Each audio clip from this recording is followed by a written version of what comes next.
E si comincia la partita col calcio d'inizio che è stato dato dal Petrosino. Subito la Spisa con un lancio in avanti, un'azione offensiva dalla sinistra. Il cross, c'è un tacco, però interviene anche Lentini, il tacco è stato proprio di Virga. Poi c'è Giacalone che si oppone e conquista la sfera. Impeduia, c'è un dribbling e poi la difesa riesce a rimediare. Batte Riccobono direttamente in porta, ma Lentini non ha alcun problema. Giacalone apre molto bene dalle parti di Berry. Berry di prima non trova Pisciotta, allora Berry, attenzione, c'è il tiro, traversa di York. Impeduia, fermato, non c'è fallo, attenzione Giacalone, intervento della difesa, spazza, attenzione, ed è calcio di rigore. Pisciotta, il tiro, rete di Pisciotta al 37esimo del primo tempo.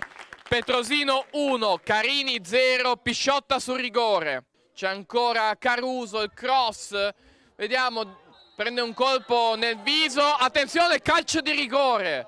Vediamo, Caruso contro Lentini, Lentini la blocca, miracolo di Lentini che viene pure applaudito dai compagni di squadra. Pisciotta direttamente in porta, miracolo del classe 2005 Badalamenti. Lancio lunghissimo stavolta, cercare Pier Nicola Impeduia, cerca un dribbling, Impeduia, il tiro, rete di Impeduia, ha segnato Impeduia. Bono vuole fare lui, si affida poi ad Amodeo, vediamo, il tiro, parata di Badalamenti e poi spazza Caronia. Finisce qui 2-0 per il Petrosino con i gol di Pisciotta e di Impeduia. 2-0 il risultato al comunale di Petrosino sul Carini.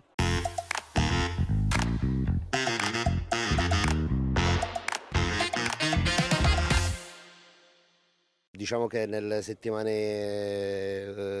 che ci sono state passate abbiamo meritato di fare qualcosa in più, invece purtroppo sia la partita col Camarat e anche partite precedenti diciamo che abbiamo concesso qualcosa. Oggi la squadra è stata abbastanza concentrata, oggi non era neanche facile giocare con questo tempo, quindi penso che abbiamo messo palla a terra, abbiamo tentato di giocare e poi comunque abbiamo anche capitalizzato tutto quello che ci è venuto, ecco.